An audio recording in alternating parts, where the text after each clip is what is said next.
Hello friends, हा आहे माझा कालचा डिनर. तर ती ताटात भाजी दिसते हिरवी, ती ॲक्च्युली लाल होती. लाल माठ समजून मी आणली. रेड ॲमरंथ किंवा लाल चोलाई जे काय म्हणतात ते. आणि माझी बाई म्हणाली तुम्हाला फसवलं, हा राजगिरा आहे. तर वॉटेवर ती लाल भाजी मग मी पूर्वी कशी करायची की मिरची आणि कांदा घालून आणि वरून खोबरं घालून, तर ती एवढीशीच होते भाजी आणि एवढी काय घरात आवडत नव्हती. तर आज मी एक वेगळं कॉम्बिनेशन ट्राय केलं, तर ते तुमच्याबरोबर मी शेअर करते. तर नेहमीसारखी 3-4 वेळा धुवून घेतली चांगल्यापैकी भाजी आणि कचाकच चिरून घेतली. आणि ह्यातला स्टार इन्ग्रेडियंट आहे तो म्हणजे लाल मसूरची डाळ. तर आपण पालेभाज्या फायबरसाठी इन्क्लूड करायला पाहिजे जेवणामध्ये. तर आपण त्याच्यात अजून डाळ घातली तर डाळीमध्ये पण फायबर असतो. प्रोटीनबरोबरच फायबरचं पण महत्त्व डाळीमुळे त्या भाजीला येतं. तर आधी कढई तापून घेतली, त्याच्यामध्ये तेल टाकलं आणि भरपूर सारा लसूण टाकला.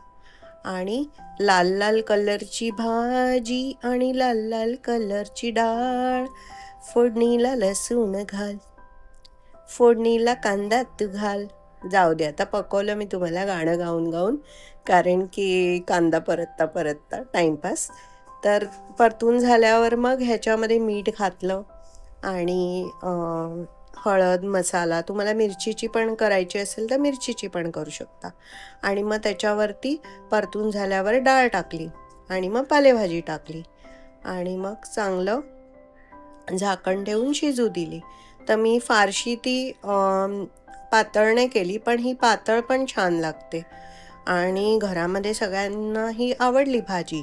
तर तुम्ही पण ट्राय करून बघा.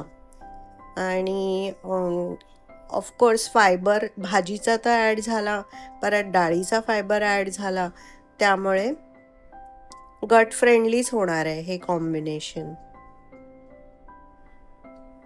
आणि ह्याच्याबरोबर मग भाकरी, दही आणि शेंगदाण्याची चटणी. तर तुम्हाला पण हे कॉम्बो ट्राय करायचं असेल तर नक्की ट्राय करून बघा. बेली फॅट कमी करायचं असेल, कॉन्स्टिपेशनचा प्रॉब्लेम असेल किंवा तुम्हाला ब्लोटिंग होत असेल, तर हे डिनरसाठी एकदम मस्त कॉम्बिनेशन आहे. आणि अशाच नावडत्या भाज्या आवडत्या पद्धतीने करायचे ट्रिक्स जर तुम्हाला पाहिजे असतील तर तुम्ही हे माझं चॅनल नक्की सबस्क्राईब करा आणि मला फॉलो करा. थँक्यू. बाय. See you.